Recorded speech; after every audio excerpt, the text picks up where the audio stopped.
আমি এই সূরার ব্যাপারে কিছু অসাধারণ বিষয় আলোচনা করতে চাই, যা প্রায় আমরা এড়িয়ে যাই। এই সূরায় আল্লাহ তাআলা 4টি জিনিসের বর্ণনা দিয়েছেন। আপনারা সবাই জানেন, ইল্লাল্লাযীনা আমানু ওয়া আমিলুস সলিহাতি ওয়া তাওয়াসাউ বিল হক ওয়া তাওয়াসাউ বিস সবর। 4টি জিনিস, কিন্তু এদের শেষ দুটি হলো তাওয়াসাউ যুক্ত, ওয়া তাওয়াসাউ বিল হক ওয়া তাওয়াসাউ বিস সবর। এই দুইটি হলো কাজের বর্ণনা। সরল অনুবাদ করলে এর অর্থ দাঁড়ায় সত্যকে উপভোগ করা এবং ধৈর্য ধারণ করা। এটা হলো সাধারণ অনুবাদ, যা দিয়ে বোঝায় ওয়া তাওয়াসাউ বিল হক ওয়া তাওয়াসাউ বিস সবর। এগুলো হলো কাজ। এই অংশের আগে কি এসেছে? ওয়া আমিলুস সলিহাত, তারা সৎ কাজ করে, তারা ভালো কাজ করে। এটাও কি কাজ না? কাজ। অতএব আল্লাহ তাআলা ঈমানের বর্ণনা দিয়েছেন, যা বাহ্যিক নয় বরং ভিতরকার বিষয়। তারপর তিনি বললেন ওয়া আমিলুস সলিহাত। তিনি সাধারণত এই দুইটির বর্ণনা দেন, কিন্তু এখানে আরও বাড়িয়ে কিছু নির্দিষ্ট কাজের কথা বলছেন। ওয়া তাওয়াসাউ বিল হক ওয়া তাওয়াসাউ বিস সবর। এটা আকামুস সালাত ওয়া আতুজ যাকাত বা অন্য কোনো বর্ণনা হতে পারত, কিন্তু তিনি দুটি বিষয় আলাদা করে বলছেন। এখান থেকে আমরা বুঝতে পারি যে এই দুইটি কাজ মানুষ হেলাফেলা করে। এই সূরার আরও সামনে গেলে আমরা দেখব যে এই দুইটির বর্ণনা কেন এত বেশি গুরুত্বপূর্ণ। অন্য কাজের ব্যাপারে আপনারা সহজেই বুঝতে পারবেন। আমিলুস সলিহাত দিয়ে বোঝানো যায় সে একজন ভালো মুসলিম, সে সৎ কাজ করে। এটা শুনে আপনাদের কি মনে হয়? সে নামাজ পড়ে, হজে যায়, রমজান মাসে রোজা রাখে, হারাম কাজ থেকে বেঁচে থাকে। এগুলোই তো আমাদের মাথায় আসে, তাই না? এগুলোই তো আগে মাথায় আসে। সে একজন ভালো মানুষ, কারণ সে ভালো কাজ করে। আপনার মাথায় যা আসবে না তা হলো ওয়া তাওয়াসাউ বিল হক ওয়া তাওয়াসাউ বিস সবর। এগুলো কোনোভাবে এড়িয়ে যাওয়া যাবে না। তাই এগুলোতে আলাদাভাবে আলোকপাত করা হয়েছে। কেন এগুলোকে এড়িয়ে যাওয়া যাবে না? এর গুরুত্ব আমি আপনাদের সাথে পরবর্তী এই সূরার শেষাংশে বিস্তারিতভাবে আলোচনা করব ইনশাআল্লাহ। এরপর ওয়াও শব্দটি নিয়ে আলোচনা করব। আল্লাহ তাআলা যে সকল শর্ত দিয়েছেন, তিনি বলছেন মানুষ মূলত ক্ষতির মধ্যে আছে। আমরা এখানে সরল অনুবাদ করছি। ইনশাআল্লাহ সামনে সেশনে প্রতিটি শব্দ ধরে ধরে আলোচনা করব। বলা হচ্ছে 2 ধরনের মানুষ বাদে বাকি সবাই ক্ষতির মধ্যে আছে। সরল অনুবাদ করলে অর্থ দাঁড়ায় যারা বিশ্বাস স্থাপন করেছে, সৎ কাজ করেছে, একে অপরকে সৎ কাজে উৎসাহিত করেছে, একে অপরকে ধৈর্য ধরতে উৎসাহিত করেছে। কিন্তু এই 4টি বিষয়ের ভিতরে এবং শব্দটি এসেছে 4টি জিনিস ছাড়া। এটা, এটা, তারপর এটা এবং সবশেষে এটা। এখানে ওয়া এসেছে আও এর বদলে। ওয়া দিয়ে এমন বোঝানো হয় যে এই মানুষগুলো ছাড়া যারা প্রথমটি করে এবং দ্বিতীয়টি করে এবং তৃতীয়টি এবং চতুর্থটি, তাহলে তাকে মোট কয়টি কাজ করতে হবে? সবগুলোই। আপনি যদি এদের মধ্যে অথবা শব্দটি দেন, তাহলে কি দাঁড়ায়? আপনি কিছু করবেন আর কিছু করবেন না। কিন্তু আপনি যদি এবং শব্দটি বসান, তাহলে এদের মধ্যে পড়তে হলে আপনাকে সবগুলো শর্ত পূরণ করতে হবে। কিছু হলে হবে না। এগুলোর মধ্যে কিছু শর্ত পূরণ করলে হবে না, তাদেরকে সবগুলো শর্তই পূরণ করতে হবে। তাই এই সূরাটির উপস্থাপন শৈলী খুবই শক্তিশালী। বলা হচ্ছে তাদের ব্যতীত, কিন্তু সেই ব্যতীতদের কাতারে আসতে হলে 4টি শর্তই পূরণ করতে হবে। সেই ব্যতীতদের কাতারে আসতে হলে 4টি শর্তই পূরণ করতে হবে। সাধারণত কুরআনে আল্লাহ 2টি শর্ত দেন। সেগুলো কি কি? ইল্লাল্লাযীনা আমানু ওয়া আমিলুস সলিহাত, 2টি শর্ত। কিন্তু এই সূরায় তিনি কয়টি শর্ত দিয়েছেন? 4টি শর্ত। এখানে সব মানুষের মধ্যে যারা ক্ষতির মধ্যে নেই, তাদের ব্যাপারে বিশদভাবে বলা হয়েছে। সামনে আমরা যত আগাবো তত দেখতে পাবো যে সেগুলো কি ইনশাআল্লাহ। আমি আপনাদের সাথে একটি বিখ্যাত উক্তি বলতে চাই সূরাটি বোঝানোর জন্য। এটি ভালো একটা উদাহরণ। ফখরুদ্দিন আর রাজি রাহমাহুল্লাহর উক্তি। যদিও তিনি তার তাফসিরে কিছু বিতর্কিত বর্ণনা দিয়েছেন, তবু ইতিহাসে তার মতো ব্যাকরণবিদ পাওয়া খুবই দুষ্কর। এটাও সত্য। তিনি ইতিহাসের শ্রেষ্ঠ মুফাসসিরদের মধ্যে অন্যতম। তার বর্ণনা থেকে আমরা অনেক উপকৃত হয়েছি। সুতরাং আমরা তার কাছ থেকে ভালোটা নেব এবং খারাপটা কিছু থাকলে সেটা বর্জন করব। তার বর্ণনায় যদি কিছু বিতর্কিত বিষয় থেকেও থাকে, সেটা অবশ্যই নেওয়া হবে না। আপনি যদি এটাকে ভুলও বলেন, ব্যাপার হলো আমাদের কি সেটা বলার অধিকার আছে? আমাদের প্রত্যেকের জীবনই তো ভুলে ভরা। রাসূলুল্লাহ সাল্লাল্লাহু আলাইহি সাল্লামের পরে আর কেউই ভুলের ঊর্ধ্বে নয়। অতএব নির্ভুল আলেম বলে কিছু নেই। এমন কেউ নেই যার দিকে প্রশ্ন তোলা যায় না। ইসলামের ইতিহাসে একজন আলেমও নেই যার সমালোচনা করা যায় না। তাই কেউ যদি এসে কোনো আলেমের সমালোচনা করে বলে, আপনি ওনার কথা কেন শুনছেন, তিনি এটা বলেছেন, এতে অবাক হওয়ার কিছু নেই। হ্যাঁ, তিনি এসব বলেছেন, আর আমরাও তার সাথে দ্বিমত হওয়ার সুযোগ আছে। আর তিনি অনেক ভালো কথাও বলেছেন। আর সবশেষে যা ভালো ও মন্দের মধ্যে পার্থক্য করে দেবে, সেটা হলো এর প্রমাণ।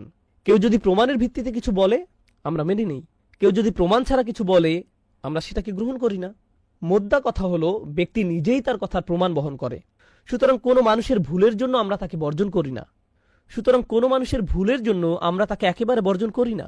বিষয়টিকে ভালোভাবে চিন্তা করে দেখুন, আপনি কি আপনার জীবনে কখনোই কাউকে ভুল করে কিছু বলেননি? এটা শুনে কেউ যদি এসে বলে এর কথা শুনবেন না, একবার সে একটা কথা বলেছিল যা আমার ভালো লাগেনি, সেটা ভুল ছিল, তাতে ভুল ছিল, কিন্তু তাতে তার কাজের চেষ্টা বিফল হয়ে যায়নি। আরেকটি ভালো উদাহরণ দেই। আমি যদিও অনুবাদ পড়তে খুব একটা স্বাচ্ছন্দ্য বোধ করি না, কিন্তু ইউসুফ আলীর অনুবাদের ব্যাপারে বলতে হয়, ইউসুফ আলী রহমাহুল্লাহ ছিলেন ইংরেজি ভাষায় কোরআনের প্রথম অনুবাদকদের অন্যতম। অনবদ্য অনুবাদ ছিল সেটি। তিনি খুবই অদ্ভুত বর্ণনা দিয়েছিলেন। বেশিরভাগ আলেমই তার সেই বর্ণনা গ্রহণ করেনি। তার এই ভুলের কারণে তিনি যে 20টি বছর সারা দুনিয়ার বিভিন্ন ঐতিহাসিক জায়গা ঘুরে একটি অসাধারণ অনুবাদ করেছেন, সেটি বৃথা হয়ে যায়নি। আল্লাহ তাকে এর জন্য উত্তম প্রতিদান দিন। তিনি ভুল করেছিলেন, তিনি ভুল করতেই পারেন। আপনি এটাকে ভুল বলতে পারেন, কিন্তু এজন্য আপনি তাকে বিচার করতে পারেন না। যাই হোক, ফখরুদ্দিন রাজির তাফসিরে কাবিরের বিখ্যাত উক্তিটি আমি আপনাদের বলতে চাই। তিনি বলছেন, প্রথমত এই আয়াতে একটি ভয়াবহ সতর্কবাণীর প্রতিশ্রুতি দেওয়া হয়েছে। কারণ এই আয়াতে আল্লাহ বলছেন ক্ষতির কথা, ভয়াবহ ক্ষতির কথা, সমগ্র মানবতার বিরুদ্ধে। আল্লাহ তাআলা সমগ্র মানবজাতির উদ্দেশ্যে একত্রে ক্ষতির কথা বলেছেন, তারা ছাড়া যারা এই 4টি গুণাবলী নিয়ে আল্লাহর কাছে ফিরে আসে। এটাই তিনি এখানে বলছেন। এরপর তিনি বলছেন, বিচারের দিনে মুক্তি পাওয়ার উপায় হলো এই 4টি বিষয়কে আঁকড়ে ধরা। এই 4টি কাজ ঠিকভাবে করলে বিচারের দিনে আপনি বেঁচে যাবেন, আর যদি না করেন আপনি সমস্যায় পড়বেন। ভাষার মাধুর্যতার কারণে এটা এত সুন্দরভাবে উপস্থাপিত হয়েছে, সুবহানাল্লাহ। এই জন্য আমি জুমার পরে একটা ঘোষণা দেওয়ার প্রয়োজনীয়তা অনুভব করছি, যাতে অনেকেই আসতে পারে এবং এই সূরার শিক্ষাগুলো পেতে পারে। কারণ বিভিন্ন দিক থেকে দেখলে এটা সমগ্র কুরআনেরই একটা সারমর্ম, আর নানাভাবে এটা ইসলামেরও সারমর্ম। এটা রাসূলুল্লাহ সাল্লাল্লাহু আলাইহি সাল্লামের সুন্নতের সারমর্ম। এই জন্য এই সূরাটিকে অত্যন্ত গুরুত্ব দেওয়া হয়েছে। এতে মাত্র 3টি আয়াত রয়েছে, খুবই ছোট একটি সূরা। এটা এতই সহজ যে যে কোনো বাচ্চাও এটা মুখস্থ করতে পারে, কিন্তু এর উপর এত গবেষণা হয়েছে যা অসামান্য। এটা নিয়ে অনেক কাজ করা হয়েছে। এখন এই আলোচনার প্রেক্ষিতে বলে রাখি, বিগত সূরাগুলোয় আল্লাহ মানুষদের কথা বলেছেন। যেমন ধরুন, কয়েক সেশন আগে আমরা পড়েছি, ইয়া আইয়ুহাল ইনসান মা গাররাকা বিরব্বিকাল কারীম। হে মানবজাতি, কি তোমাদেরকে ভ্রষ্ট করেছে? কি সে তোমাদেরকে মহামহিম পালনকর্তা থেকে বিভ্রান্ত করল? এমন কি আছে যা তোমাকে উদাসীন করেছে? অন্য জায়গায় এসেছে আলহাকুমুত তাকাসুর। আল্লাহ এই সূরায় সরাসরি মানবজাতিকে অভিযোগ করে বলছেন, কি তোমাকে বিভ্রান্ত করল? কি তোমাকে মহামহিম রব থেকে দূরে সরিয়ে রাখল? এরপর আল্লাহ বলছেন, ইয়া আইয়ুহাল ইনসানু ইন্নাকা কাদিহুন ইলা রাব্বিকা কাদহান ফামুলাকিহ। হে ভুলোমনা মানুষ, তুমি তোমার প্রভু থেকে ক্রমেই দূরে সরে যাচ্ছ। তুমি পছন্দ করো বা না করো, একদিন না একদিন অবশ্যই তোমাকে তার সামনে দাঁড়াতে হবে, এড়ানোর কোনো সুযোগ নেই। তুমি এ সম্পর্কে উদাসীন থাকলেও তোমাকে এর মুখোমুখি হতেই হবে। এরপর তিনি মানুষদের উদ্দেশ্যে বলছেন, খলাকনাল ইনসানা ফি কাবাদ। নিশ্চয়ই আমি মানুষকে শ্রম নির্ভর রূপে সৃষ্টি করেছি। মানুষের জীবন পুরোটাই কাজের মধ্য দিয়ে যায়। তুমি মুসলিম হয়ে বাঁচো অথবা কাফির হয়ে বাঁচো, তোমাকে কাজ করতেই হবে। তোমাকে অবশ্যই নানান সমস্যায় পড়তে হবে, তোমাকে জীবনে নানা পরিস্থিতির মুখোমুখি হতে হবে। সুতরাং যেহেতু আমাদের জীবনে আমরা নানা প্রতিকূলতায় পড়ি, তাহলে আমরা এমন কাজ কেন করব না যাতে এই জীবন এবং পরের জীবনেও আমরা স্বাচ্ছন্দ্যে থাকতে পারি? এখানে কষ্ট করে এখানে ভোগ করার চেয়ে উভয় জীবনেই যাতে আমরা ভালো থাকতে পারি। আপনি কেন মৃত্যুর পরের জীবন নিয়ে ভাববেন? আল্লাহ বলেন, লাকাদ খলাকনাল ইনসানা ফি আহসানি তাকওয়িম। কয়েকটি সূরা পরেই আল্লাহ বলছেন, অবশ্যই আমি মানুষকে সৃষ্টি করেছি সর্বোত্তম গঠনে। আমাদেরকে সফলতার জন্যই বানানো হয়েছে, কিন্তু দুর্ভাগ্যবশত আমরা সফল হতে পারছি না। এই সূরাতে এর কারণ উল্লেখ করা হয়েছে, আর তা হল ইন্নাল ইনসানা লাফি খুসর। সকল জাতির শ্রেষ্ঠ হওয়া সত্ত্বেও বেশিরভাগ মানুষই তার শ্রেষ্ঠত্ব ধরে রাখতে পারে না। আল্লাহ তাআলা কোরআনে বিভিন্ন জায়গায় মানুষের অবস্থা বোঝাতে ইন্নাল ইনসান এই বাক্যাংশ ব্যবহার করেছেন। কোরআনে ইন্নাল ইনসান শুধু এখানেই ব্যবহৃত হয়নি, মানুষের ব্যাপারে এই সম্বোধন অনেক জায়গাতেই করা হয়েছে। ইন্নাল ইনসান, এটা দিয়ে কি বোঝানো হয়েছে?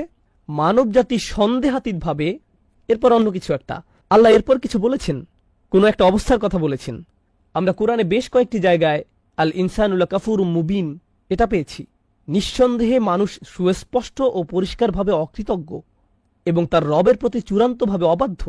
আমরা আরও পেয়েছি ইন্নাল ইনসানা খুলিকা হালুআ ইযা মাসসাহুশ শাররু জাজুআ ওয়া ইযা মাসসাহুল খায়রু মানুআ ইল্লাল মুসাল্লিন।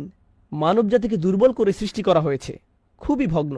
সামান্য ভালো কিছু হলেই সে আনন্দে উচ্ছ্বাসিত হয়ে পড়ে, সামান্য খারাপ কিছু হলেই সে সব আশা হারিয়ে ফেলে। আল্লাহ বলেন, কাল্লা ইন্নাল ইনসানা লা ইয়াতগা। কোনো সন্দেহ নেই যে একমাত্র মানুষই সত্যিকারভাবে অবাধ্য হয়, মানুষই কেবল আল্লাহর বিরুদ্ধাচারণ করে। আর এখানে ভাষার অন্তর্নিহিত অর্থ হল অন্য কেউ এর জন্য দায়ী নয়। আজকে আমাদের আলোচ্য বিষয় হবে সূরাটির বাকি অংশের দার্স শেষ করা। ফসল্লি লিরব্বিকা ওয়ানহার ইন্না শানিআকা হুয়াল আবতার। কিন্তু আয়াতগুলোতে যাবার আগে কিছু বিষয় সম্পর্কে আমাদের পরিষ্কার ধারণা থাকা প্রয়োজন। প্রথমত, সাধারণভাবে বলতে গেলে বেশিরভাগ বর্ণনা মতে এই সূরা নাজিলের প্রেক্ষাপট হিসেবে অনেকগুলো ঘটনা রয়েছে, যা মোটামুটি একই রকম। এমন কোনো নিশ্চিত মতামত পাওয়া যায় না যে এই একটি ঘটনার প্রেক্ষিতে সূরাটি নাজিল হয়েছে। কিন্তু যেসব ঘটনার বর্ণনা পাওয়া যায় তার সবগুলো ঘটনা প্রায় সামঞ্জস্যপূর্ণ, এবং নিশ্চিতভাবেই সব ঘটনাতেই কাফিররা নবী আলাইহিসসালাতু ওয়াসসালামকে অপমান করার চেষ্টা করেছে। কিছু কিছু অবিশ্বাসী রাসূল সাল্লাল্লাহু আলাইহি ওয়াসাল্লামের কাছে এসে তাকে বিভিন্ন কটু কথা বলে যেত। আগের পর্বগুলোতে আমরা এরকম কিছু মন্তব্য সম্পর্কে জেনেছি। আজকে আমরা ইন্না শানিআকা হুয়াল আবতার আয়াতের ব্যাখ্যায় এগুলো সম্পর্কে বিস্তারিত জানবো ইনশাআল্লাহ তাআলা। তবে আমরা এতটুকু বলতে পারি, এই সূরার প্রেক্ষাপট ছিল সম্পূর্ণ নেতিবাচক। এর প্রেক্ষাপটে যেসব ঘটনা ঘটেছে, নবী আলাইহিসসালাতু ওয়াসসালামের জীবনে এই ঘটনাগুলো মোটেও সুখকর ছিল না। কিন্তু আল্লাহ এই নেতিবাচক ঘটনাগুলোর উত্তরে এই সূরাটি শুরু করেছেন খুবই ইতিবাচকভাবে। ইন্না আতাইনাকা আল কাউসার। আল্লাহ আযজা ওয়া জাল্লা নবী সাল্লাল্লাহু আলাইহি সাল্লামকে আল কাউসার দান করার কথা বলেছেন, যা অত্যন্ত ইতিবাচক এবং যা কাফিরদের কথার সম্পূর্ণ বিপরীত। এতে আমরা রাসূল সাল্লাল্লাহু আলাইহি সাল্লামের সিরাত এবং দাওয়াতে দ্বীনের কাজ সম্পর্কে গুরুত্বপূর্ণ একটা শিক্ষা পাই। সেটা হলো রাসূল সাল্লাল্লাহু আলাইহি সাল্লামের জীবনে খুবই বেদনাদায়ক এবং যন্ত্রণাদায়ক কিছু ঘটনা ঘটেছে, কিন্তু আল্লাহ চান তার প্রিয় নবী সাল্লাল্লাহু আলাইহি সাল্লাম ইতিবাচক দিকে ফোকাস করুন। আপনি বরং আল্লাহ আপনাকে যা দান করেছেন সেগুলোতে মনোযোগ দিন। আল কাউসারের দিকে ফোকাস করুন, যা আল্লাহ একান্তভাবে আপনাকে দিয়েছেন। এটাই এখানে প্রথম শিক্ষা। তাছাড়া এখানে আল্লাহর একটা অনুগ্রহ রয়েছে, তিনি নেতিবাচক কথা বলার আগে ইতিবাচক কথা দিয়ে সূরাটি শুরু করেছেন। তিনি ইতিবাচক কথা দিয়ে শুরু করেছেন, ইন্না আতাইনাকা আল কাউসার, তারপর ফসল্লি লিরব্বিকা ওয়ানহার। এরপর তিনি নেতিবাচক কথা বলেছেন, ইন্না শানিআকা, অর্থাৎ আপনার শত্রু। শত্রুদের কথা একেবারে শেষে বলা হয়েছে। আবার এখানে নবী সাল্লাল্লাহু আলাইহি সাল্লামের প্রতি আল্লাহর অসীম ভালোবাসাও প্রকাশ পেয়েছে। যেমন নবী সাল্লাল্লাহু আলাইহি সাল্লামকে তারা যে কথাগুলো বলতো সেগুলো খুবই কষ্টদায়ক ছিল। তারা তার বিরুদ্ধে বিভিন্ন রকমের আপত্তিকর কথা বলতো। আপনারা জানেন তারা তাকে পাগল বলতো। ওয়া ইয়াকুলুনা ইন্নাহু লামাজনুন, অর্থাৎ তারা বলে যে নিশ্চয়ই তিনি পাগল। ইয়াকুলুনা সাহির, তারা বলতো তিনি একজন জাদুকর। তারা তাকে মিথ্যাবাদী বলতো, সাহিরুন কাজ্জাব, অর্থাৎ একজন মিথ্যাবাদী জাদুকর। তো তারা তার বিরুদ্ধে এই ধরনের অভিযোগ করে তাকে কষ্ট দিত। কিন্তু তাদের যে কথার প্রেক্ষিতে এই সূরা নাজিল হয়েছে তা আরও অনেক বেশি কষ্টদায়ক ছিল। আগের পর্বগুলোতে সংক্ষেপে এই বিষয়ে আমরা জেনেছিলাম। এখন আমরা বিস্তারিত আলোচনা করব, কারণ এই পর্যায়ে বিষয়টি উল্লেখ করা গুরুত্বপূর্ণ। দেখুন, হাদিসে এসেছে রাসূল সাল্লাল্লাহু আলাইহি সাল্লাম তার একজন সন্তান হারিয়েছেন, একজন পুত্র সন্তান। পরবর্তী হাদিসে আমরা তার নাম সম্পর্কে জানব। এখানে বিষয়টা ছিল তার সন্তান মারা গিয়েছে এবং চারিদিকে এই খবর ছড়িয়ে পড়েছে। আপনারা জানেন সন্তান হারানো পিতামাতা কেমন কষ্টের ভিতর দিয়ে যান। লোকজন এসে আপনাকে সান্ত্বনা দেওয়ার চেষ্টা করে। তারা এমন কিছু কথা বলে, সমবেদনা জানায়, যা আপনাকে এই বিশাল কষ্ট সহ্য করতে কিছুটা হলেও সাহায্য করে। তাছাড়া আপনি যখন কাউকে এই কষ্টের মধ্যে যেতে দেখেন, সে যদি এমনকি আপনার শত্রুও হয়, আপনি হয়তো সেখানে গিয়ে সবার পেছনে দাঁড়িয়ে থাকবেন, কিছুই বলবেন না। কারণ যত যাই হোক, তারা তাদের সন্তান হারিয়েছে। এতটুকু মানবতা বোধ বা আন্তরিকতা সব মানুষের মধ্যে থাকে। কিন্তু যখন আবু জাহল এই সংবাদটা পেল, এবং সে কিন্তু নবী সাল্লাল্লাহু আলাইহি সাল্লামের চাচা ছিল, আপনি অন্তত আপনার পরিবারের কাছ থেকে এতটুকু আন্তরিকতা আশা করেন। যত বিরোধ সব না হয় একদিকে থাক, আর দিন শেষে তোমরা তার পরিবারেরই অংশ। কিন্তু না, তার মনে নবী সাল্লাল্লাহু আলাইহি সাল্লামের জন্য এত বেশি বিদ্বেষ ছিল যে সে চারদিকে দৌড়াতে দৌড়াতে উল্লাস করছিল, হাসতে হাসতে লোকজনকে বলছিল, বাতারা মুহাম্মাদুন, মুহাম্মাদের বংশ নিঃশেষ হয়ে গিয়েছে, তার নাম নেয়ার আর কেউ থাকবে না। অন্যভাবে বলতে গেলে আপনার ছেলে সন্তানের মাধ্যমেই আপনার বংশধারা অব্যাহত থাকে।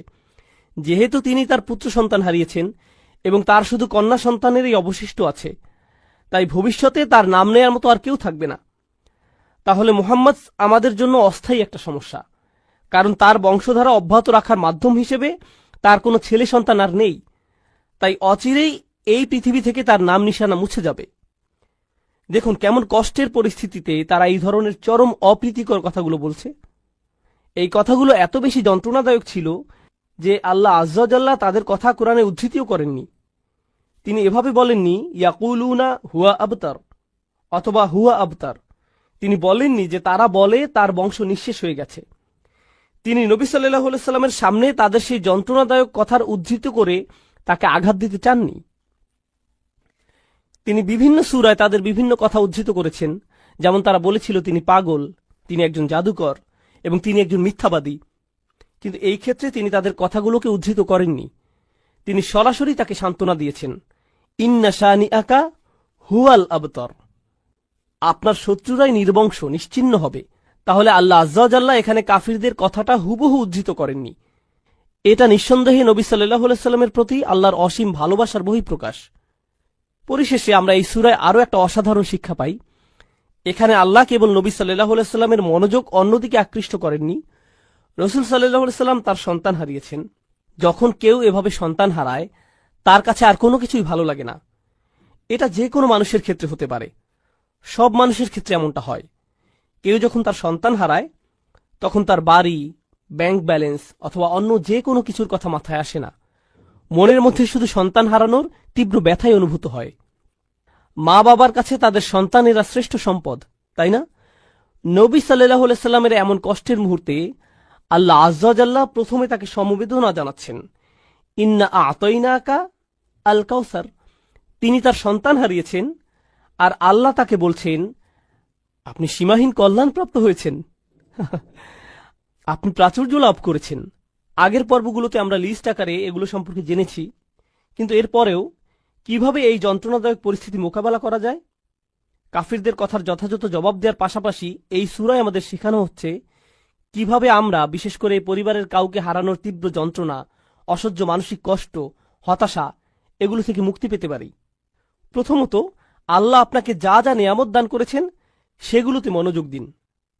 এরপর ফাসল্লি লিরাব্বিকা ওয়ানহার, নবী সাল্লাল্লাহু আলাইহি সাল্লামকে আল্লাহ বলছেন সালাত আদায় করুন।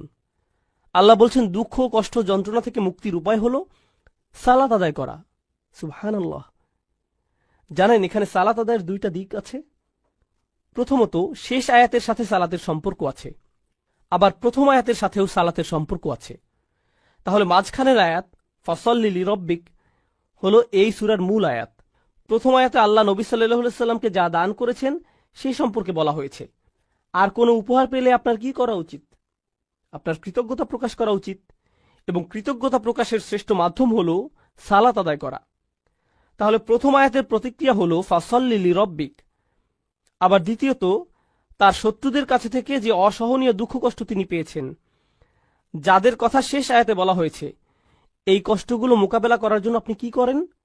আপনি নামাজে দাঁড়িয়ে যান। তাহলে ভালো মন্দ উভয় পরিস্থিতিতে আপনার প্রতিক্রিয়া হবে নামাজ আদায় করা। সুবহানাল্লাহ।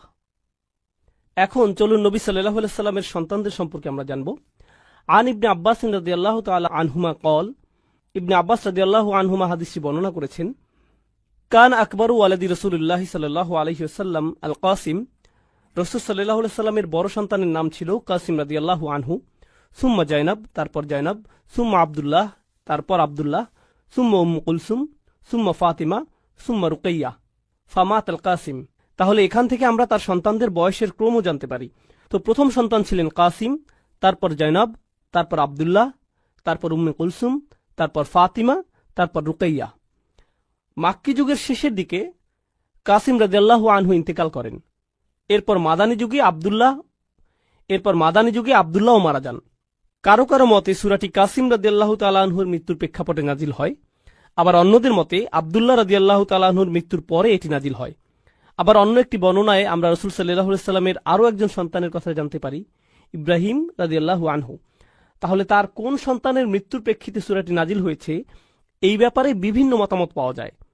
আবার আবু আইয়ুব রাদিয়াল্লাহু আনহু বর্ণনা করেছেন, লাম্মা মাতা ইব্রাহিম বিন রাসূলিল্লাহ সাল্লাল্লাহু আলাইহি সাল্লাম মাশাল মুশরিকুনা বা'দুহুম ইলা বা'দ ফাকালু, অর্থাৎ যখন রাসূল সাল্লাল্লাহু আলাইহি সাল্লামের ছেলে ইব্রাহিম রাদিয়াল্লাহু তাআলা আনহু ইন্তেকাল করলেন, মুশরিকরা একে অন্যের কাছে দৌড়ে দৌড়ে যেতে লাগলো এবং বলল, ইন্না হাযা সাবি কদ বাতারাল লাইল।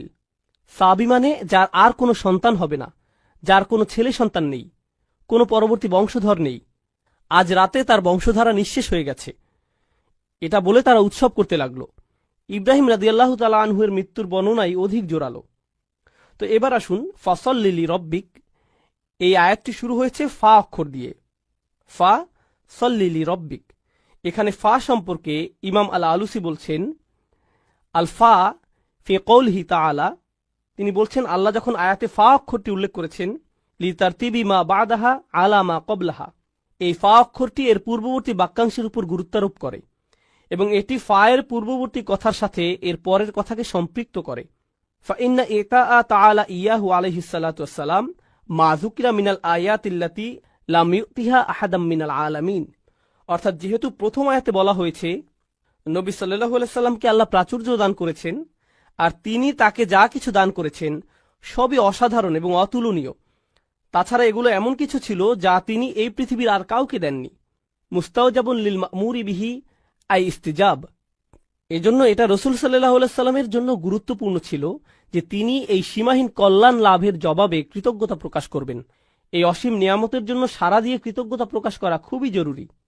আইফা দুম আলা সালাতি লিরব্বিক, অর্থাৎ রসুল সাল্লাল্লাহু আলাইহি সাল্লামকে বলা হচ্ছে যেহেতু আপনার প্রতি অসীম অনুগ্রহ করা হয়েছে তাই আপনি নামাজে অবিচল থাকুন। দুম আলা সালাত, আল্লাহর জন্য আপনি সালাতে অবিচল থাকুন। এগুলো ইমাম আল আলুসির মন্তব্য। আপনাদের আবার একটু মনে করিয়ে দিতে চাই, এর আগের সূরা থেকে আমরা জেনেছি তারা যখন নামাজ পড়ত তারা উদাসীন থাকত, নামাজের প্রতি তারা যত্নবান ছিল না। তাছাড়া যখনই তারা নামাজ পড়ত লোক দেখানোর জন্য নামাজ পড়ত। আর এই সূরায় ঠিক এর বিপরীত বলা হচ্ছে, তোমরা কেবল তোমাদের রবের জন্য সালাত আদায় করো। ফাসল্লি লিরব্বিক, তিনি শুধু ফাসল্লি বলেননি, যদিও এর মাধ্যমে আদেশটি পরিপূর্ণ বোঝা যাচ্ছে। যেমন তিনি অন্য আয়াতে বলছেন আকিমিস সলাত, শুধু আকিমিস সলাত, কিন্তু এখানে বলছেন ফাসল্লি লিরব্বিক, আপনার রবের জন্য সালাত আদায় করুন, আপনার রবের জন্য। এর মাধ্যমে নামাজ আদায়ের উদ্দেশ্য স্পষ্ট করে বলা হচ্ছে। এখন সল্লি ফা ইন্না সালাতা জামিআতু লিজামিহি আকসামুশ শুকুর, এটা খুবই গুরুত্বপূর্ণ। আল্লাহ সালাতের কথা বলেছেন, শুকুরের কথা বলেননি। তিনি বলেননি ওয়াশুকর রব্বাক, তোমার রবের কৃতজ্ঞতা প্রকাশ করো, তাই না? যখন কোনো অনুগ্রহ করা হয় তখন এর জন্য কৃতজ্ঞতা প্রকাশ করা উচিত। তাহলে আমরা বুঝতে পারলাম সালাত হলো জামিআতু লিজামিহি আকসামুশ শুকুর, অর্থাৎ আল্লাহর প্রতি কৃতজ্ঞতা প্রকাশের পরিপূর্ণ, সর্বোৎকৃষ্ট এবং সর্বশ্রেষ্ঠ উপায় হলো আল্লাহর জন্য সালাত আদায় করা। এজন্যই আমরা রসুল সাল্লাল্লাহু আলাইহি সাল্লামের জীবনে দেখেছি যখন ভালো কিছু ঘটত বা কোনো ভালো খবর আসতো তিনি কি করতেন? তিনি সাথে সাথে 2 রাকাত নামাজ পড়তেন। এভাবেই তিনি আল্লাহর কৃতজ্ঞতা প্রকাশ করতেন। এবং এটা আমরা আমাদের নিজেদের জীবনেও প্রয়োগ করতে পারি। যখন কোনো ভালো কিছু আমাদের জীবনে আসে, আমরা কোনো সুসংবাদ পাই, সাথে সাথে আমাদের উচিত সর্বোৎকৃষ্ট উপায়ে তার কৃতজ্ঞতা প্রকাশ করা, আল্লাহর জন্য সালাত আদায় করা। এই আলোচনাটি হলো ৬২তম সূরা, সূরা জুমার প্রথম অংশ নিয়ে। আমার অধ্যয়নের সময় যখন আমি এই কয়েকটি আয়াত অধ্যয়ন করেছি, এগুলো আমাকে বিশেষভাবে প্রভাবিত করেছিল। কারণ আমার মনে হয়েছিল যেন এই আয়াতগুলো কোরআনের পথে এবং ইসলামের পথে আমার নিজের যাত্রারই সারসংক্ষেপ। আমি যেভাবে নিজের ভিতর পরিবর্তন অনুভব করেছি আর যেভাবে আমার জীবনের বাহ্যিক দিকের পরিবর্তন এসেছে, সেটা ছিল একটা প্রক্রিয়ার অংশ। আর পরিবর্তনের সেই প্রক্রিয়াটি আসলে খুব চমৎকারভাবে বর্ণিত হয়েছে সূরা জুমার এই শুরুর আয়াতগুলোতে। আর আপনাদের সাথে এটা শেয়ার করাই আজকে আমার উদ্দেশ্য। আমি শুধুমাত্র লেকচার দিয়ে যেতে আগ্রহী নই। তো এখন আমি আপনাদের সাথে আলোচনা কয়েকটি বিষয় নিয়ে শুরু করব, আর আশা করছি ইনশাআল্লাহ আপনারা আমার সাথেই থাকবেন এবং বিষয়গুলো বুঝতে পারবেন পর্যায়ক্রমে, সুশৃঙ্খলভাবে। আমি বিষয়গুলোকে আজকে সুশৃঙ্খলভাবে উপস্থাপন করতে চাই যাতে আপনারা বিষয়গুলো সহজেই মনে রাখতে পারেন, যা আপনারা এত ভালোভাবে অনুধাবন করবেন যে তখন আপনারা নিজের ভাষায় তা অন্যদেরকে বোঝাতে পারবেন ইনশাআল্লাহ। আমাদের রাসূল সাল্লাল্লাহু আলাইহি সাল্লামকে সর্বশ্রেষ্ঠ মিশন দিয়ে পাঠানো হয়েছে, যা কোনো মানুষকে কখনো দেয়া হয়নি। আর দ্বিতীয় আয়াতে সেই সম্পূর্ণ মিশনটির সারসংক্ষেপ করা হয়েছে 4টি কাজের মাধ্যমে। এগুলো হলো সেই 4টি কাজ যা রাসূল সাল্লাল্লাহু আলাইহি সাল্লামকে করতে হয়েছিল, যে পরিবর্তন তিনি এনেছিলেন তার জন্য। আর এই আলোচনার শেষে সর্বশেষ যে আলোচনা আপনাদের সাথে করব তা হলো আমার এবং আপনার পরিবর্তনের ক্ষেত্রে আলোচিত এই সকল শিক্ষার ভূমিকা, নিজেকে পরিবর্তনের জন্য কোরআনে বর্ণিত এই 4টি পদক্ষেপ, যার আলোকে আমি আজকের আলোচনার নামকরণ করেছি। মূলত তাই থাকবে শেষের দিকে। কোরআন থেকে এই শিক্ষাগুলো আমরা শিখব এবং শেষে তা থেকে নির্যাস বের করে আমাদের নিজেদের জীবনে প্রয়োগ করব। তো আসুন শুরু করি সেই ভূমিকা দিয়ে। তো আসুন প্রথম আয়াতটি দিয়ে শুরু করা যাক। বিসমিল্লাহির রহমানির রহিম। ইউসাব্বিহু লিল্লাহি মা ফিস সামাওয়াতি ওয়া মা ফিল আরদিল মালিকিল কুদ্দুসিল আজিজিল হাকিম। আমি আপনাদের জন্য সরল অনুবাদ করছি। আকাশ এবং পৃথিবীর সব কিছু আল্লাহর পারফেকশন ঘোষণা করছে এবং তারা এটা করে যাবে। তিনি রাজা, পবিত্র, কর্তৃত্বের অধিকারী, বিজ্ঞ। এটা সরল অনুবাদ, যার মধ্যে আমি মনোযোগ দিব আল্লাহর এই 4টি নামের উপর। তারপর আমরা এগুলো নিয়ে কিছুটা বিস্তারিত আলোচনা করব। আরও একবার সরল অনুবাদ করি। আকাশের সবকিছু এবং পৃথিবীর সবকিছু ঘোষণা করে এবং ঘোষণা করতে থাকবে আল্লাহর পারফেকশন, যিনি রাজা, পবিত্র, কর্তৃত্বের অধিকারী, বিজ্ঞ। রাজা, পবিত্র, কর্তৃত্বের অধিকারী, বিজ্ঞ। তো আসুন এখন এই নামগুলোর প্রত্যেকটি নিয়ে কিছুটা আলোচনা করা যাক। আর আমি যেটা দিয়ে শুরু করতে চাই, এই বিষয়ে ইমাম ফখরুদ্দিন আল রাজির একটা পর্যবেক্ষণ দিয়ে, যিনি আল্লাহর এই 4টি নাম নিয়ে একসাথে চিন্তা করেছেন। আর তার মতে যে জিনিসটা এই 4টি নামকে একসাথে যুক্ত করেছে তা হলো প্রত্যেকটি নামই এর নিজস্ব ভঙ্গিতে আপনাকে আল্লাহর আরও কাছে নিয়ে যাবে। প্রত্যেকটি নামই আপনাকে আল্লাহর প্রতি আকৃষ্ট করে এবং আপনাকে আল্লাহর সান্নিধ্যে রেখে দেয়। ফখরুদ্দিন আল রাজি এটা বর্ণনা করেছেন। আমি তার ব্যাখ্যা থেকে কিছু উদ্ধৃতি উল্লেখ করছি। আল্লাহর গুণবাচক নাম রাজা বিষয়ে আমি তার ব্যাখ্যা দিয়ে শুরু করছি। أن العظيم لا ينصرف عن مجلس من كان عنده إلا عند انفضاد مجلسه أو إذانه بانصرافهم। যখন আপনি মহিমান্বিত কারো সান্নিধ্যে থাকেন, এই ক্ষেত্রে একজন রাজার সান্নিধ্য, এটা অশোভনীয় যে আপনি সেখান থেকে হঠাৎ করে বের হয়ে আসবেন। আপনাকে রাজকীয় সান্নিধ্যের সম্মান দেওয়া হয়েছে। আপনি আমন্ত্রিত হয়েছেন কোনো প্রাসাদে। তখন আপনি কোনো রেস্টুরেন্ট বা ট্রেন স্টেশন অথবা সিনেমা হলে বসে নেই যে আপনি উঠে চলে আসলেন। যেহেতু আপনি একজন রাজার সান্নিধ্যে রয়েছেন, আপনাকে যথাযথ শিষ্টাচার এবং নিয়মকানুন মেনে চলতে হবে। আমার নিজের এই বিষয়ে কিছুটা অভিজ্ঞতা আছে। আমার সুযোগ হয়েছে কয়েকজন প্রেসিডেন্ট এবং কয়েকটি দেশের রাজপরিবারের সদস্যদের সাথে সাক্ষাৎ করার। আপনি তাদের সাথে সাক্ষাৎ করার আগে সবসময় একটা প্রোটোকল টিম থাকে। তারা বলে দেয় এভাবে আপনি প্রেসিডেন্টের সাথে দেখা করবেন, এভাবে আপনি রাজাকে সম্ভাষণ জানাবেন, এখানে আপনি বসবেন, প্রথমে এটা করবেন, তারপর সেটা করবেন। কথোপকথনের মাঝখানে আপনি ফোন হাতে নিয়ে এভাবে কথা বলতে পারবেন না। এক্সকিউজ মি, রাজা, আমাকে একটা ফোন রিসিভ করতে হবে। না, এটা সম্ভব না। আল রাজি যা বোঝাতে চাচ্ছেন তা হলো আপনি হতবাক হয়ে যান এই ভেবে যে আপনি আল্লাহর রাজকীয় সান্নিধ্যে আছেন এবং আপনি সেই মহিমান্বিত সান্নিধ্য থেকে দূরে চলে আসতে বিব্রত এবং লজ্জিত বোধ করবেন। আপনি এতটা সম্মানিত বোধ করছেন যে সেখানে আপনি পৌঁছাতে পেরেছেন। কেন আপনি চাইবেন সেই নৈকট্য ছেড়ে আসতে? আপনার মন চাইবে না সেই নৈকট্য ত্যাগ করতে। তো আল্লাহর এই প্রথম নামটি আপনাকে সেই রাজকীয় নৈকট্যের প্রতি আকৃষ্ট করে এবং সেখানে থাকতে অনুপ্রাণিত করে। আল্লাহর দ্বিতীয় নামটি আল কুদ্দুস, যার সরল অনুবাদ আমি করেছি পবিত্র। আল রাজি এ বিষয়ে বলছেন, المنزه عن النقص وهو يرغب في حضرته। এটা বোঝায় এমন ব্যক্তিকে যিনি সকল ত্রুটি থেকে মুক্ত। আর যেহেতু সেই ব্যক্তি ত্রুটি থেকে মুক্ত, সে হয় পরিশুদ্ধ, খাঁটি চরিত্রের অধিকারী। সবাই এই ধরনের সত্তার সান্নিধ্য কামনা করে। আরও সহজ করে বলছি, মানুষ বিশুদ্ধ চরিত্র পছন্দ করে। আমরা এ ধরনের মানুষ ভালোবাসি যারা তাদের কথায়, তাদের আচরণে, তাদের ব্যবহারে পরিশুদ্ধ, তাদের উদারতা পরিশুদ্ধ, তাদের পরামর্শ পরিশুদ্ধ, তাদের একনিষ্ঠতা পরিশুদ্ধ। আপনি এই ধরনের মানুষের দিকে আকৃষ্ট হন। সত্যবাদী মানুষ, সৎ মানুষ, স্বচ্ছ চরিত্রের মানুষ, এই ধরনের মানুষের চারপাশে আপনি থাকতে চান। মানবজাতির স্বভাবগতভাবেই সত্যবাদিতা, পরিচ্ছন্নতা এবং বিশুদ্ধ চরিত্রের দিকে আকৃষ্ট হয়।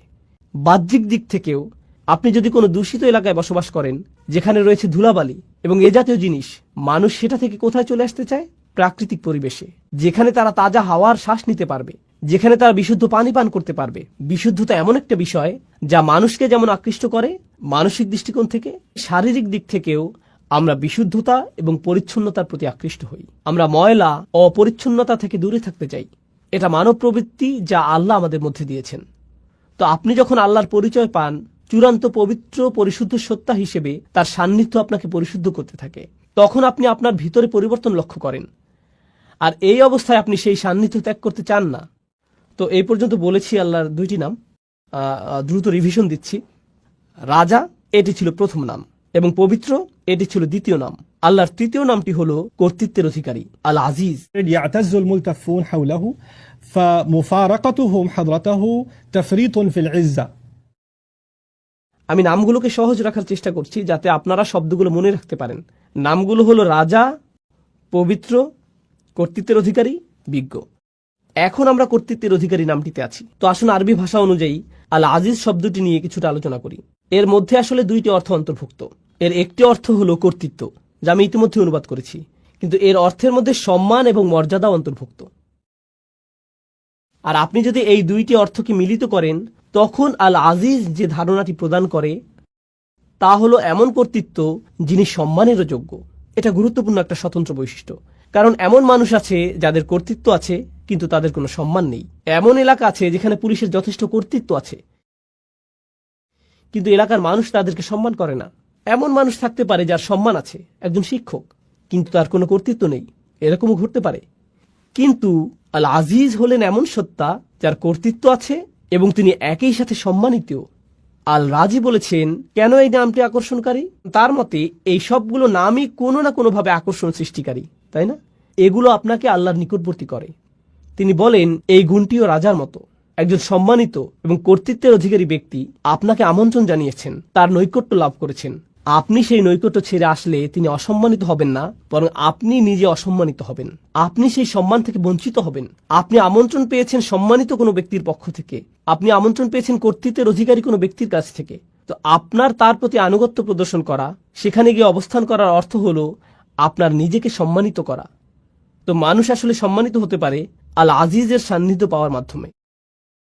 আর সব শেষে আমি দ্রুত আলোচনা করছি এই লিস্টের শেষ নামটি, আল মালিক, আল কুদ্দুস, আল আজিজ এবং সবশেষে আল হাকিম, রাজা, পবিত্র, কর্তৃত্বের অধিকারী এবং সবশেষে বিজ্ঞ।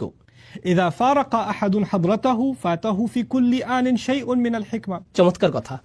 যখন আপনি কোনো বিজ্ঞ ব্যক্তির সান্নিধ্যে থাকেন, তার কাছ থেকে বিজ্ঞতা অর্জন করতে যে কয়টি মুহূর্ত আপনি মিস করেন তাই আপনার জন্য ক্ষতি। প্রতিটা মুহূর্তকে আপনি কাজে লাগাতে চান। আমার এই ধরনের অভিজ্ঞতা আছে, যা হয়তো আপনারও আছে। খুব কম সংখ্যক মানুষই আছে যারা প্রকৃত বিজ্ঞতার উৎস। আর আপনার নিকটে যদি তেমন বিজ্ঞ ব্যক্তি থাকে, আপনি নিশ্চয়ই জানেন যে সবাই সেই ব্যক্তির সান্নিধ্য পেতে চায়। তো এমন ব্যক্তির নিরবিচ্ছিন্ন মনোযোগ পাওয়া সহজ নয়। আর যদি আপনি তা পান, আপনি চেষ্টা করেন প্রতিটা মুহূর্তকে কাজে লাগাতে, যাতে তার কাছ থেকে পাওয়া সবটুকু বিজ্ঞতাকে ধারণ করতে পারেন। পৃথিবীর বিভিন্ন প্রান্তে কিছু কিছু শিক্ষক আছেন যাদেরকে আমি অনুসরণ করি। আমি ভ্রমণ করে তাদের কাছে যাই, যেখানে গিয়ে কোনো লেকচার দেওয়ার জন্য না, আমি ভ্রমণ করি তাদের সাথে সাক্ষাৎ করার জন্য। আর যদি তারা আমাকে 1 ঘন্টা সময় দেন, যদি 20 মিনিটও দেন, তার জন্য আমি কৃতজ্ঞ, কারণ আমার জন্য সেই 20 মিনিট বেশি মূল্যবান আমি নিজে 5-6 ঘন্টা অধ্যয়ন করার চেয়ে। আমার জন্য সেই বিজ্ঞতাটুকু অমূল্য, সেই সাক্ষাৎটা আমার জন্য অমূল্য।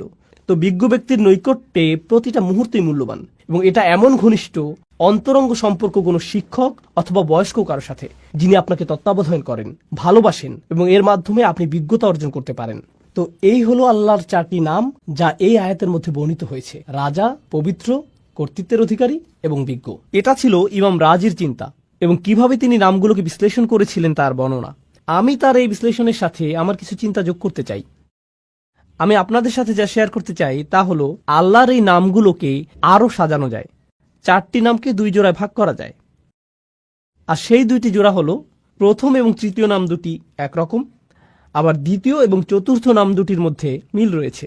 1 এবং 3, 2 এবং 4। আসুন নাম্বারগুলোর স্থানে নাম বসাই। রাজা এবং কর্তৃত্বের মধ্যে মিল আছে, আর পবিত্র এবং বিজ্ঞতার মধ্যে মিল আছে। তো আসুন এই সম্পর্কে আলোচনা করি। আপনারা অনেকেই হয়তো বুঝতে পারছেন রাজা এবং কর্তৃত্বের মধ্যে মিল কি থাকতে পারে। একজন রাজাই কর্তৃত্বের অধিকারী, আর একজন আদর্শ রাজা সম্মানিত। এই 2টি নামের মধ্যে আরো অনেক মিল আছে। তারা উভয় দাবি করে আনুগত্যের, তাদের উভয়কেই সম্মান করতে হয়, তাদের আদেশ পালন করতে হয়। আপনাকে স্বীকার করতে হবে তাদের অবস্থান উপরে এখানে, আর আপনি নিচে এখানে। একজন রাজার অবস্থানও অন্য সবার ঊর্ধ্বে। তিনি রাজা আর আপনি একজন প্রজা। আপনার অবস্থান নিচে এখানে। আল্লাহর এই নামগুলো আমার উপর তার কি প্রভাব ফেলে? আমার উপর তাদের প্রভাব হলো, তারা আমাকে আল্লাহর প্রতি অনুগত বানায়, বাধ্যগত বানায়, আল্লাহর সামনে বিনয়ী বানায়। তারা আমাকে আল্লাহর ভয়ে ভীত বানায়, তারা আমাকে আতঙ্কিত করে, তারা আমাকে আল্লাহর শক্তিমত্তা এবং মহত্বের স্মরণে অভিভূত বানায় এবং আমার ক্ষুদ্রতা প্রকাশ করে। এটাই এই নামগুলো প্রকাশ করে। কোন 2টি নাম? আল মালিক এবং আল আজিজ। এগুলো আল্লাহর মহত্ব প্রকাশ করে, এবং এর ফলে আমি হয়ে যাই ক্ষুদ্র এবং তুচ্ছ, আমি হয়ে যাই দাস, আমি হয়ে যাই বিনীত এই 2টি নামের সামনে। কিন্তু আপনি যদি অন্য 2টি নাম দেখেন, আল কুদ্দুস, আল হাকিম, পবিত্র এবং বিজ্ঞ, প্রথম 2টি নামের মতো পবিত্রতা, পরিশুদ্ধি দূর থেকে অনুভব করা সম্ভব নয়। পবিত্রতা এবং পরিশুদ্ধি বোঝা যায় যখন আপনি কারো কাছে যান।